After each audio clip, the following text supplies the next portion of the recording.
that Freud behind you? Yeah. I went to the Freud Museum house. Awesome. It is 34 Bergstrasse Was in it Vienna. You know how I know that? because of what the fuck is that? This is from the greatest gift shop on earth. What is it? A lighter? That's a lighter? It's like a lighter box. You can like get it, put any lighter in there. Oh, cool. And it's with Freud's, this was his door. It's his mailbox? Like, Yeah. But you know how he died? no. Of jaw cancer. Oh, from noshing on cigars. just from like He refused to quit. His docs were like, quit. And he refused. And and the funniest thing was, well, yeah, there's this, sometimes a cigar is just a cigar. Right. Okay, sometimes, but sometimes it's like a gun in your mouth, like a loaded gun to your head. Sure. Anyway. That's cool. I went to his house in London once because, I guess, I remember we were walking around the house and I had to go to the bathroom really badly. And I was like, there's got to be a bathroom. There's got to be a bathroom. And so I went and I found some bathroom, but it was like an old bathroom with an old toilet, like this little thing. And I went in and I sat and I took a shit in there. And then when I came out, I saw the actual bathrooms. Like, oh, that was an antique toilet. I just took a dump in Freud's toilet. But it worked. The plumbing still functioned. It still worked. But I was like, how amazing that I just dumped in Freud's toilet of all time. That is incredible. I went to the toilet in the Freud house, but it's now in the basement. Right. I just think that was the bathroom. I don't think I took a dump either. But, that came into it because this place is all empty. Because he left as late as 37. I'm going to eat. Everyone was telling him to get the hell out of there. They were literally putting swastikas on his doorstep. But he got out just in time, and they arranged to sort of let him out because he had contacts. And but he brought everything with him to London, including the famous couch, all his objets that were so important or so. And so he just left his bare apartment, but then he died like very shortly. He was in like a year later, he was dead in London. But all those stuff, all they say the whole time in the tour is like, but of course that is all in London. It's all in London, but they're just like, yeah, that is so illegitimate because here is where he dreamed the dream book. Here is where. That's amazing. It's all in London. It made me think of the Birthplace by Henry James. Yeah, because the person giving the tour has to really be like an actor. They're like, she was obsessed with him not quitting smoking and killing himself. Those people are bizarre who do that stuff. I know. Become like so enamored of those guys. I went to the Andrew Johnson house in Tennessee. The president who was impeached. What? Okay, you mean Lincoln's? Because I was going. I think I was driving to L.A. Lincoln's vice president. Yeah, and it was pretty cool. They have the house he was born in is standing where it stood, but they've built this whole weird like museum around it. So like there's this like beautiful like glass bubbly with this weird shack sitting in the middle of it. But the thing is that it's a national park, it's like it's a historical landmark place. And there's a guy who walks around being Andrew Johnson. He's like a living history guy, and he's got like this terrible wig on. But he's pretty good, actually. Like I sat in the porch of the house with him and like asked him questions. I was like, Mr. President, do you, and he was really into it. But the woman who did the tours was a park ranger, and she was so fucking obsessed with Andrew Johnson. It was like she would start weeping when she talked about his family and like his children who like died and stuff. She was weeping about it. So fucking yeah, Andrew Johnson of all people, like the worst president we've ever had. And it's like, yeah, he's really so obsessed. Bête noire history. Kind of. Man, yeah. I always forget that Freud lived that long. It's like H.G. I know. Yeah. Like, I feel like they were like men of the 19th century or the early. I know. Yeah. That they didn't live that long, but of course they did. Well, his breakthrough was like around 1900 or 1907 or something. Right. And he was a young guy. Yeah, it was. I read some before of his writing again. I hadn't read it in like 30 years or something, and it was so much easier to understand and funnier, and it seemed like really good. I was, of course, reading the joke one, the joke book. They call it the joke book. Famous because it's like all the jokes are just like you don't even understand how they could be remotely amusing, let alone funny, you know, which is actually kind of funny when you read it now, because I don't know, it's you know, so weird. They're all just weird, like antiquated Austrian jokes that are just yeah, and then translated also from like into the wrong idiom. I mean, who knows? All be like weird puns in German. Yeah, like but those funny, witty, because you can get all these online. I love that sometimes the things you can get online, like. It's better for Freud because you get the original editions from Strachey. Remember those guys, the Bloomsbury people, who were like the translators, who were witty themselves. So they have these witty introduction that's just fun about how they just throw up their hands. They can't even like get the jokes themselves, you know. So guys like that, it was guys like that who were translating it. Yeah, that's what's so interesting. That she was the Hogarth Press was the first. Wow. To translate him and sort of bring him out of Germany. In some ways. That was Virginia Woolf's press, you know, it's like artist press. The Bloomsbury group and all that. Yeah. They were all just like, of course, sexuality. They're all just like everything. Fascinating. Let's have 6 affairs. Just Virginia lacks a phallus. You know, just all like ridiculous. Amazing.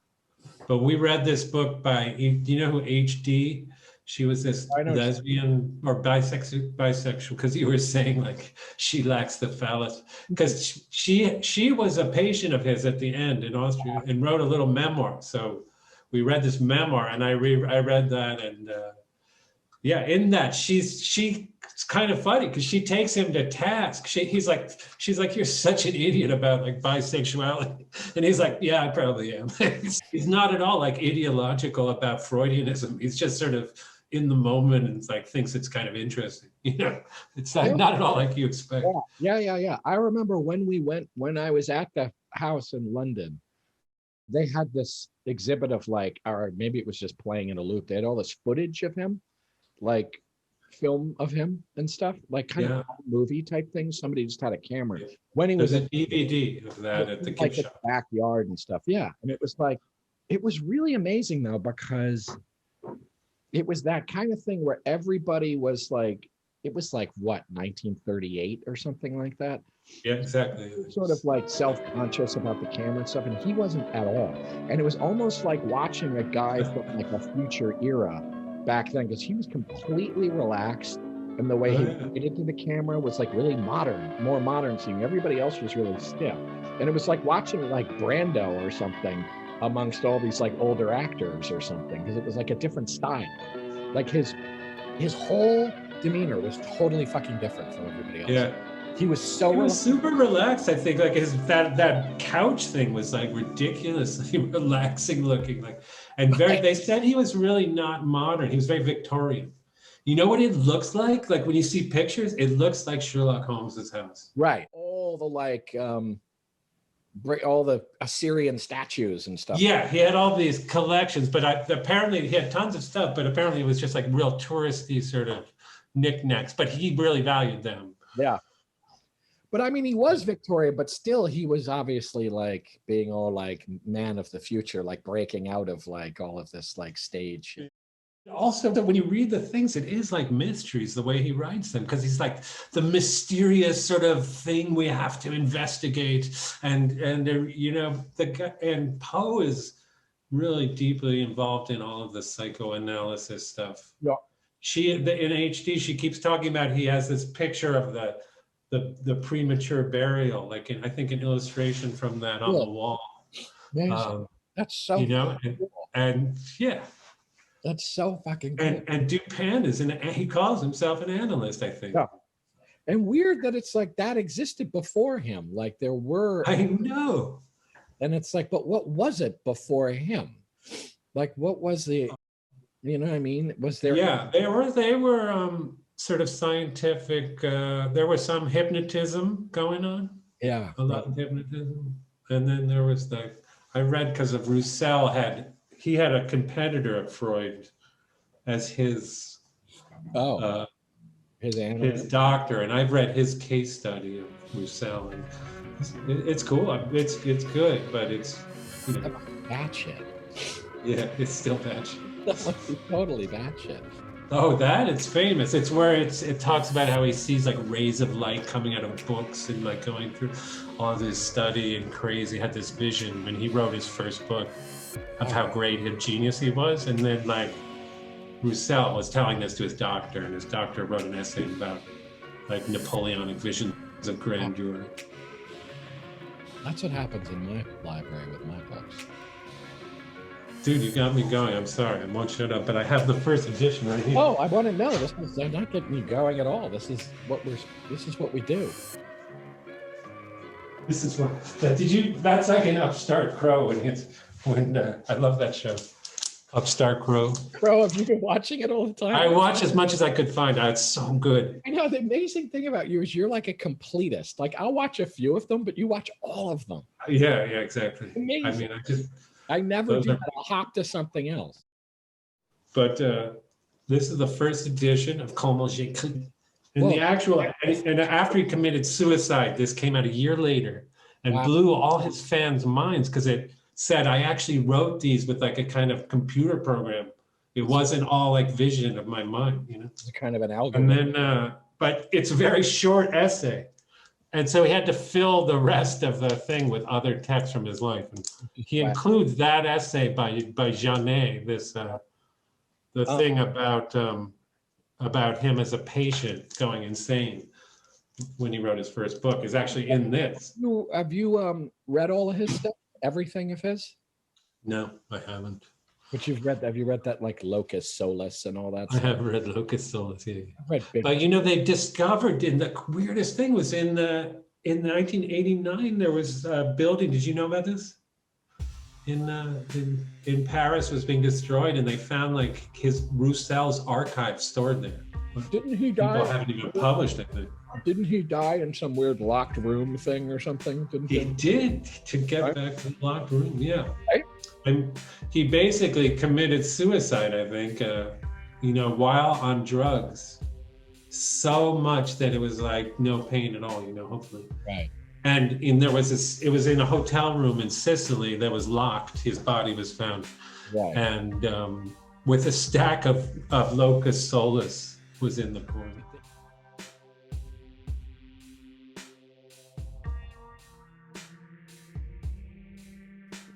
Uh-oh, you froze, baby, you froze.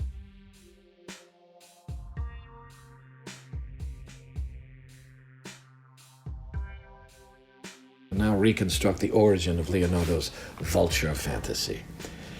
He once happened to read in one of the fathers or in a book on natural history the statement that all vultures were females and could reproduce their kind without any assistance from a male. And at that point, a memory sprang to his mind, which was transformed into the fantasy we have been discussing, but which meant to signify that he also had been such a vulture child. He had had a mother, but no father. Now, our aim in dissecting a childhood fantasy is to separate the real memory that it contains from the later motives that modify and distort it. In Leonardo's case, we believe that we now know the real content of the fantasy. The replacement of his mother by the vulture indicates that the child was aware of his father's absence and found himself alone with the mother. Now, if it is true that the unintelligible memories of a person's childhood and the fantasies that are built on them invariably emphasize the most important elements in his mental development, then it follows that the fact which the Vulture fantasy confirms, namely that Leonardo spent the first years of his life alone with his mother, will have been of decisive influence in the formation of his inner life.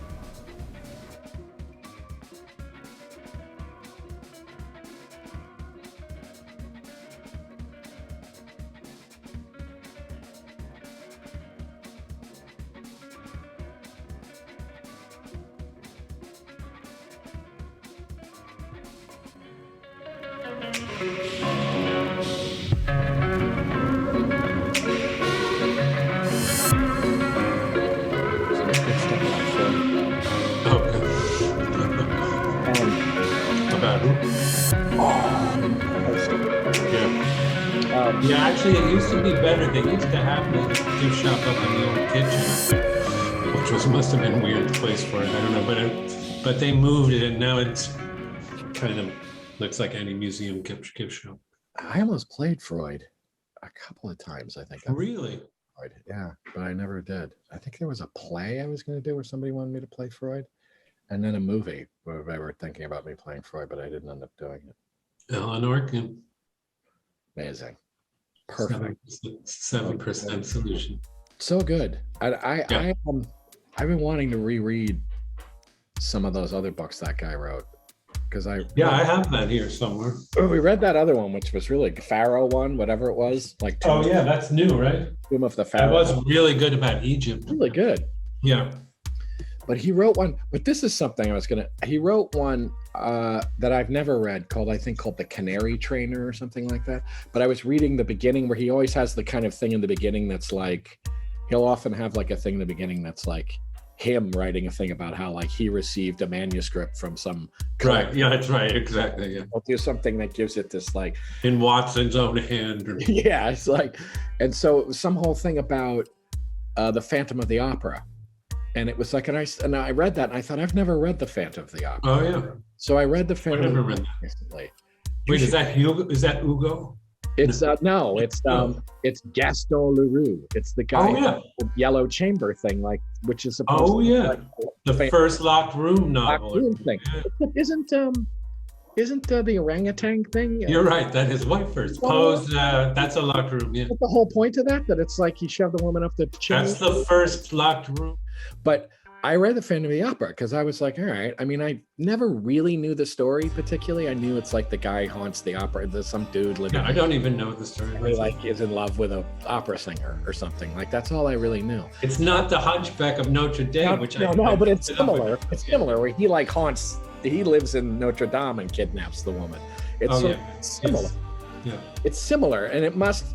That came before, so it must have been influenced. Yeah. But and it's pretty cool because it has a lot of the stuff. It's written, he writes it in the form of like this like journalist like investigating this alleged story about like the Phantom of the Opera. So there's lots of this like, I refer to the memoirs of so-and-so and it's all fake. Oh, I love that. Yeah. Like it's pretty cool. So it has all this like realist stuff in it. Yeah. Or realistic stuff in it.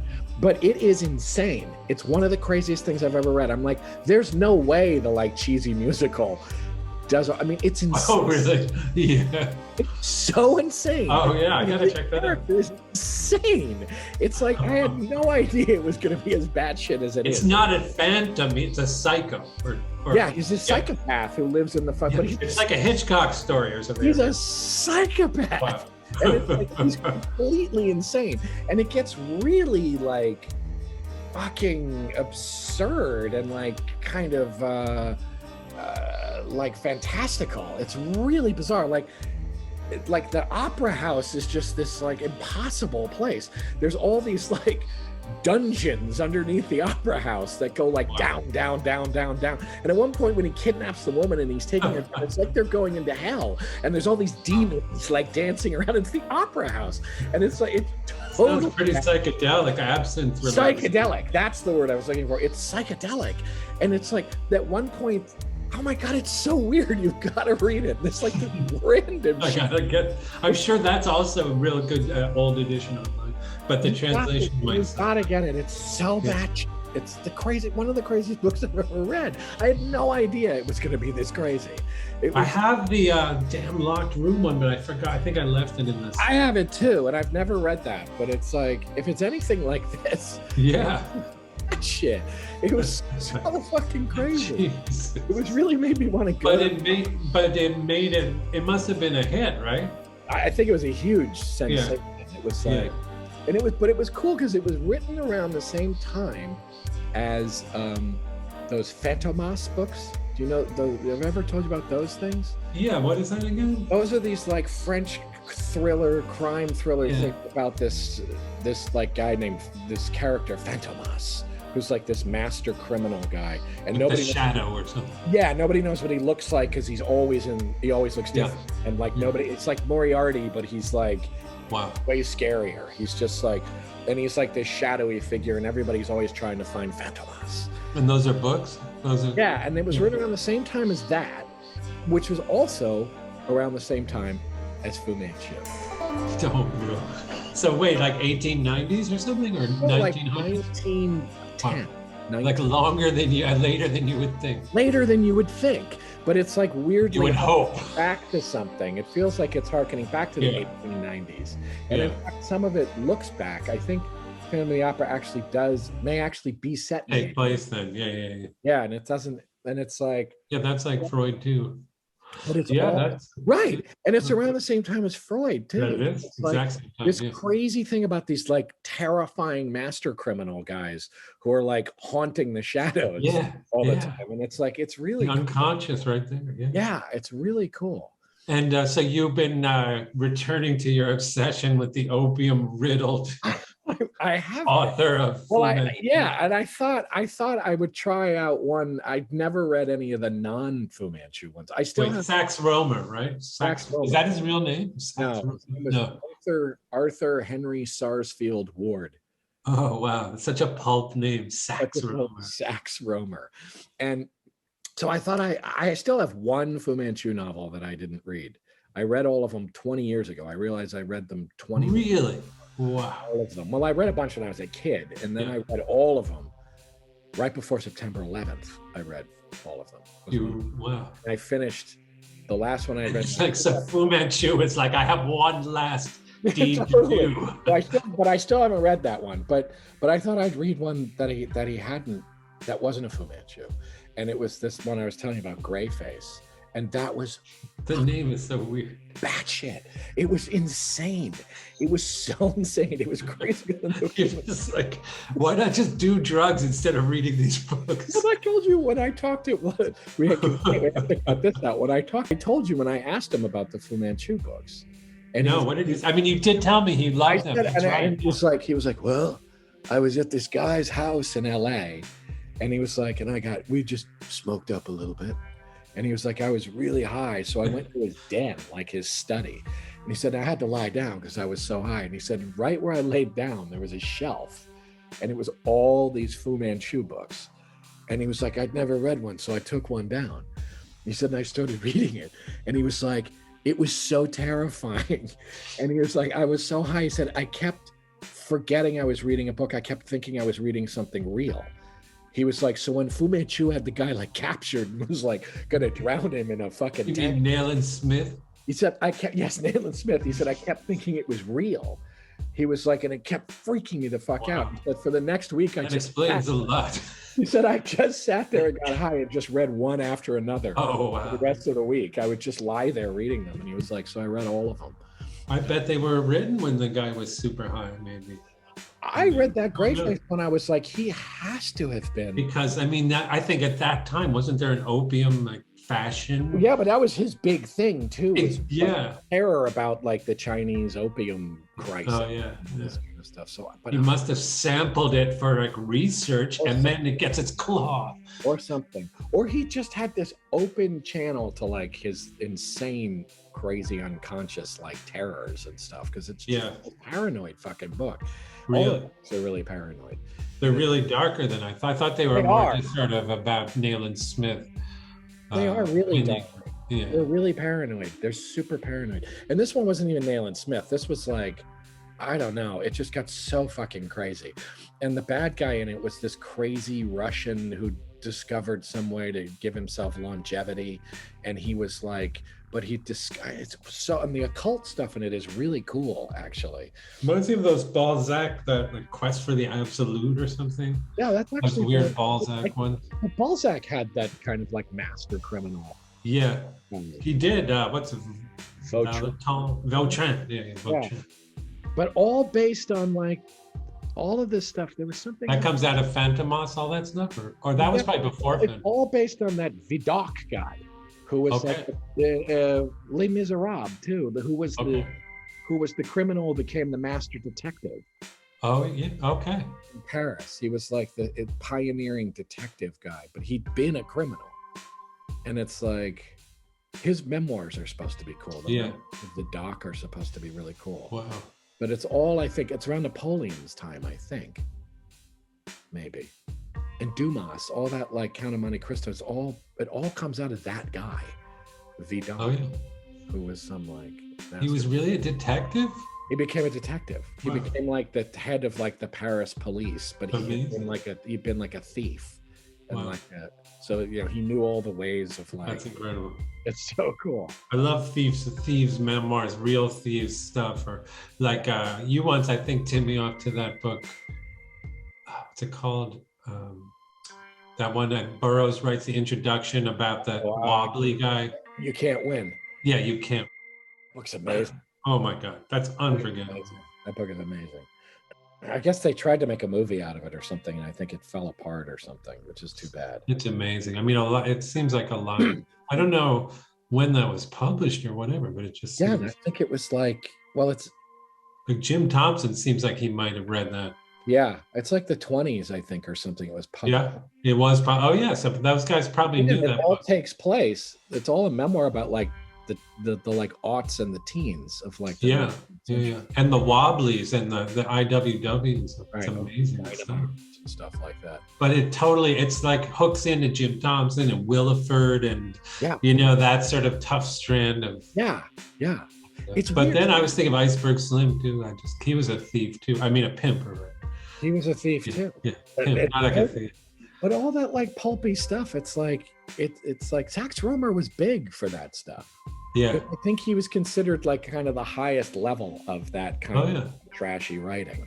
And like I said, it's actually good. It's well written. Yeah, a lot of it is, and it's shocking that a lot of it is.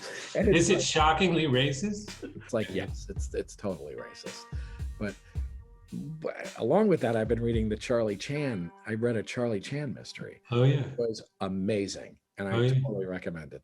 It was so good. I've never read a Chan. I hadn't either. And there's so many of them. It's crazy how many books there are. And you like to. I mean, I was thinking how you and I both somehow found ridiculous ways in life. Maybe yours are less ridiculous, but so that to read these cheesy books is like somehow useful. Like I'm still like this morning, I'm like reading Lord Peter Wimsey, just like, what am I doing at age 55? Like reading this shit still. Like no one my age I know is reading a Lord Wimsey. Nobody else I know. Except the thing is, I was talking to a guy that I know who is into, he's an academic who does all this studying of like UFOs and monsters and stuff. And I was talking to him about it. He was saying the same thing. He's like, I have my, but he was saying the bummer is there are other people our age doing it, but they're like people you don't really want to deal with. They're the kind of people who are like the super nerdy fetishists. No, I see them on Goodreads or whatever. Yeah. There's a lot of actually, it is amazing. A lot of people are reading every book. It is amazing when you go look at that. And you say, oh God, there are like freaks who are reading like all this. There's a whole community who knows what I'm saying. And the hilarious thing is there are freaks out there who are like, Greyface may be one of the weakest of Rohmer's. Exactly. Of the standalone. It's just hilarious. But then there are people who hate them all, but they've read them all. I know. Yes, totally. There's people who hate them all, but they've read them all. Then there are people who are like, I read this in 1957. I remember it was good. And you're like, why are you on here talking about this if you read it like 60 years ago? It's really that. But that kind of stuff, there are people doing it. But I do a little bit, but the only one I did a really sort of harsh review on once I did and wrote one once that was on that mysterious Mr. Shakespeare book that you lent me. That giant book? Yeah. Because you know me, I love Shakespeareana, and I don't care if it's conspiracy or not, but that book was trash. And and people, of course, freaked at me. I got the weirdest letters from people. That's the pioneering book, though, right? I mean, that's people mention it. Yeah. Right. And you went on there and ripped it? And I get like weird attacks still from it. That's hilarious. Is he like a Francis Bacon guy? I think it was a Bacon one. It's Oxford, I think. I think he might be the first Oxfordian. How in God's name I know. Get that much out of it? Well, I know. But the Shakespeare thing is crazy. It's just the way it won't go away. It's just this. No, it just keeps evolving. It's now Evelyn, I think. I don't know. His grandson. Did you know this? Is like the main proponent. You got to check on YouTube. He's just this character. He's so odd that it can't be. He's just so like cynical and like of the Stratfordian position and the so weird. It's like the corruption of academia who believes Shakespeare is real or something. You're like, what is going on with this guy? I've said this to you before. I always find it really weird because it's like, it's this whole like the elitist academic establishment is like lionizing this like working class guy, and they have a big problem with that. And so then what they do instead is the independent free thinker lionizes the aristocrat. The murderer, like this guy was just like a scumbag. Such a weird, talk about Freud. It's like such a weird, like, it's really strange. It's really weird. And they don't seem to see the irony of that at all. No. That their hero is like the elitist. And it's they know that is an attack, but they just ignore it. I mean, it is Evelyn Waugh's family who is like the most elitist author. Totally. It's really strange. It's really strange. Yeah, I think it is. It's tied into some weird English class paradoxes. A lot of weird class stuff like that. But I mean, come on, there's some nice you can see some good defenses, but I think this Jonathan Bate was saying that did a good job. And I mean, you point out that there are these parts in his writing where there's a kid named Will in a classroom in like in Mary Wynn's Wives of Windsor. Oh, really? There's a whole scene that you would only know if you went to grade school in like Stratford, Really? Like mocking his teacher and everything, Really? And there's all this stuff about the name, and the boy is named Will in there. It's just like, is that not one? There's so many things like that in the actual plays that are like.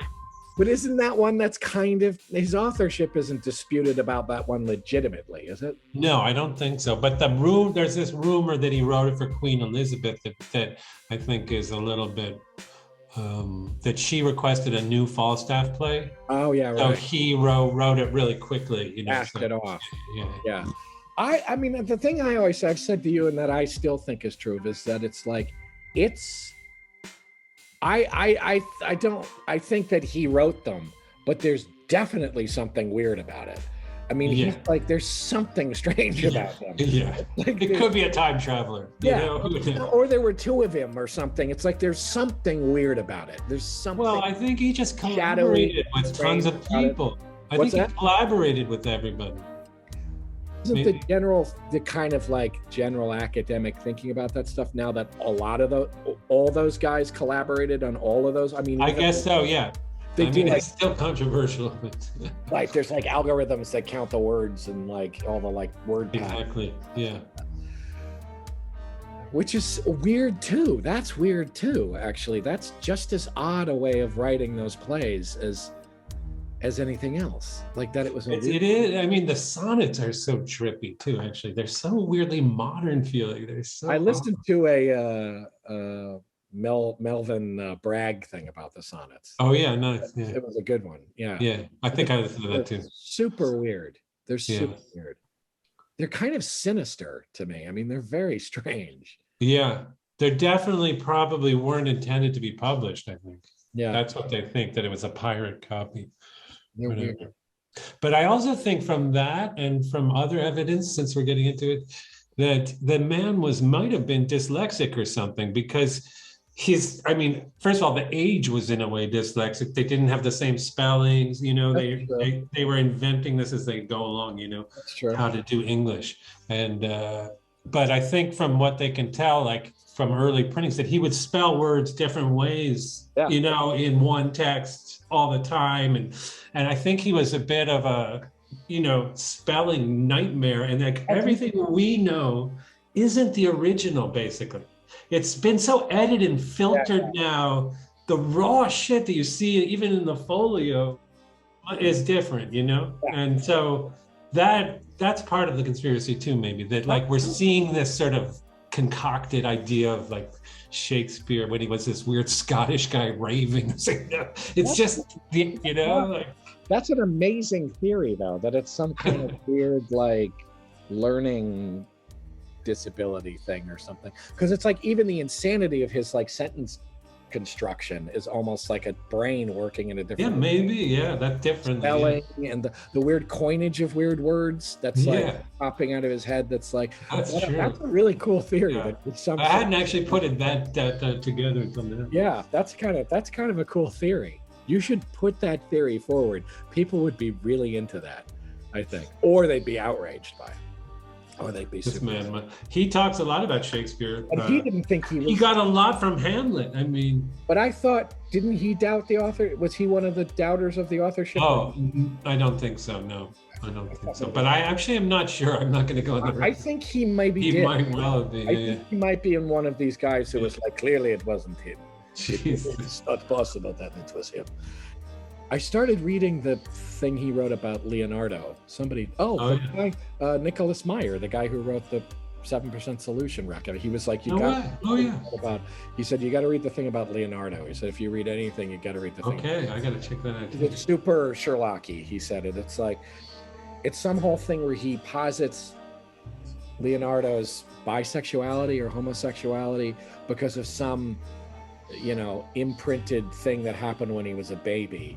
Of a bird or something, like hovering over his crib, but it's all based on a mistranslation of something that Freud made, and so the whole thing is so it's all just revealing Freud's insanity. Yeah, so it's all wrong. But he said it's really cool because it's this like methodical, like deductive Sherlock Holmes. Yes. First, there is the crime committed in a hermetically sealed room, which really is hermetically sealed and from which no murder has escaped. Now, the most thoroughly satisfying solution of this type of plot, which includes a murderer, is in Gaston Leroux's The Mystery of the Yellow Room, the best detective tale ever written.